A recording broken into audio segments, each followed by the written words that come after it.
ഇന്ന് തന്നെ ഡൗൺലോഡ് ചെയ്യൂ. കാണൂ നിങ്ങളുടെ ഫേവറേറ്റ് ഷോസ്. ഒരു ഗത്യന്തരവും ഇല്ലെങ്കിൽ ആ കടുങ്കൈ ഞാനങ്ങ് ചെയ്യും. എന്ത് കടുങ്കൈ?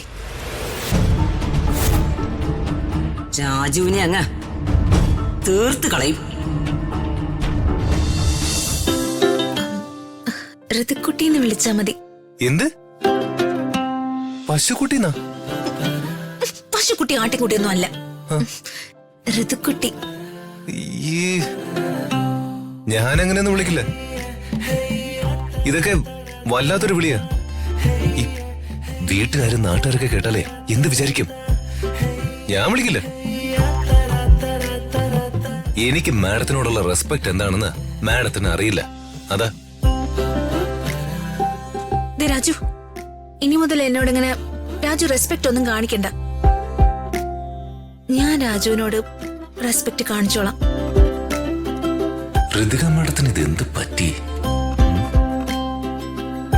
ഇന്ന് നമുക്ക് ഒരുമിച്ചിരുന്ന് ഒത്തിരി കാര്യങ്ങൾ തീരുമാനിക്കാനുണ്ട്.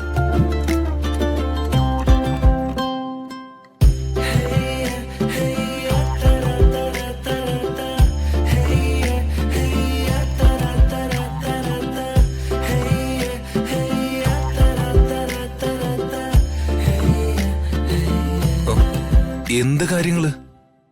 ഭാവി കാര്യങ്ങള്.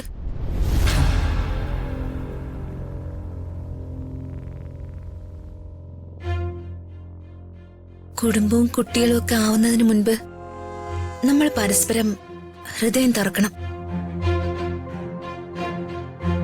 രണ്ടുപേരുടെ ഇഷ്ടങ്ങളും ഇഷ്ടക്കേടുകളും ഒക്കെ അന്യോന്യം പറഞ്ഞു എഗ്രിമെന്റ് ചെയ്യണം.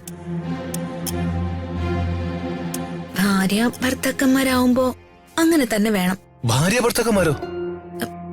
എന്താ രാജു ഷോക്കേറ്റതുപോലെ? അച്ഛനൊന്നും പറഞ്ഞില്ലേ?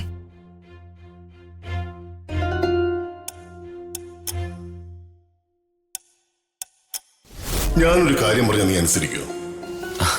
അതെന്താ സാർ അങ്ങനെ ചോദിക്കുന്നത്? ഞാൻ അനുസരിക്കും. എന്ത് കാര്യം പറഞ്ഞാലും നീ അനുസരിക്കോ? എന്ത് കാര്യം പറഞ്ഞാലും അനുസരിക്കും. അപ്പോ നമുക്കിതങ്ങ് ഉറപ്പിക്കാം. അത് ശരി. അപ്പോ വർമ്മ സാറ് കല്യാണം ഉറപ്പിക്കുമായിരുന്നോ? ദൈവമേ.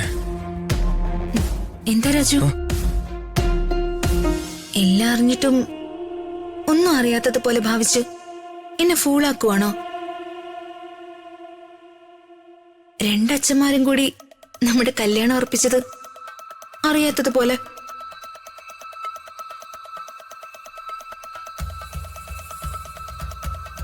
അച്ഛൻ പറഞ്ഞല്ലോ രാജു കല്യാണത്തിന് സമ്മതിച്ചെന്ന്.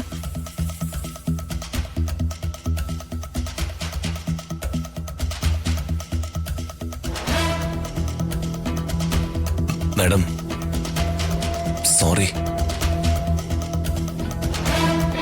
വർമ്മ സാറ് ചോദിച്ചു ഞാൻ എന്ത് പറഞ്ഞാലും രാജു അനുസരിക്കുമെന്ന്. ഞാൻ അനുസരിക്കാന്ന് പറഞ്ഞു. അതിങ്ങനെ മാഡത്തെ കല്യാണം കഴിക്കാനാണെന്ന് ഞാൻ അറിഞ്ഞില്ല.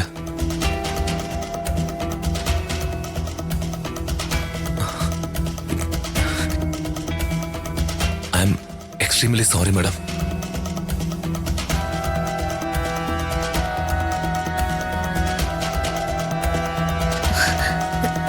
രാജു പറഞ്ഞു വരുന്നത്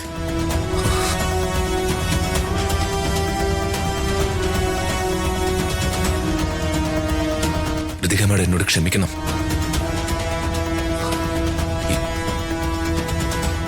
ഈ കല്യാണം നടക്കില്ല.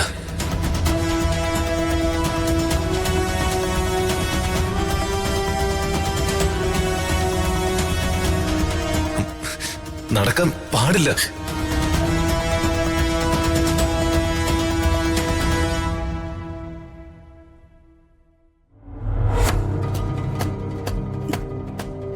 രാജു ഒരിക്കൽ കൂടി എന്റെ ഹൃദയത്തിലിട്ട് കുത്തി. ഞാൻ അത്രയ്ക്ക് വില കുറഞ്ഞ പെൺകുട്ടിയാണോ രാജു?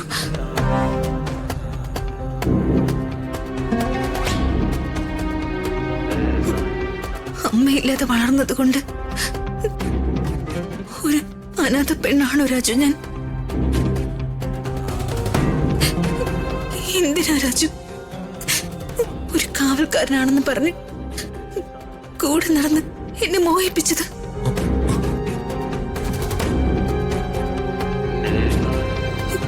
ഇതാണോ രാജു കാവൽക്കാരൻ? ജീവിതാവസാനം വരെയും കൂടെയുള്ളവനല്ലേ ഒരു കാവൽക്കാരൻ?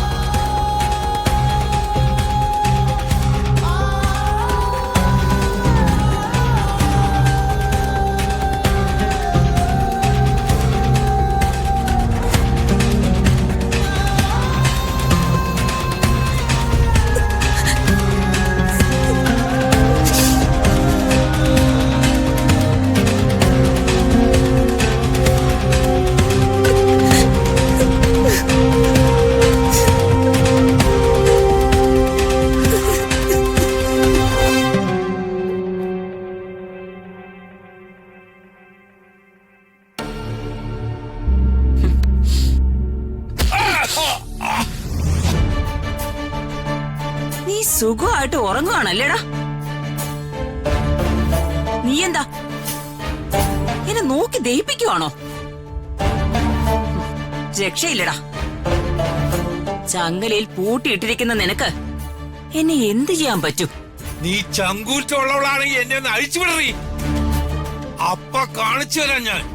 നിന്നെ അഴിച്ചു വിട്ടാലേ നീ എന്നെ കഷ്ണം കഷ്ണമായിട്ട് മുറിക്കുവന്നേ എനിക്ക് നന്നായിട്ട് അറിയാം. നിന്റെ കണ്ണില് കത്തുന്ന പക കനല് പോലും ഞാൻ കാണുന്നുണ്ട്. പക്ഷേ പകയും പ്രതികാരവും കൊണ്ട് ഇങ്ങനെ ഇരിക്കാനേ നിനക്ക് പറ്റൂ. മറ്റൊന്നിനും നിനക്ക് പറ്റില്ല.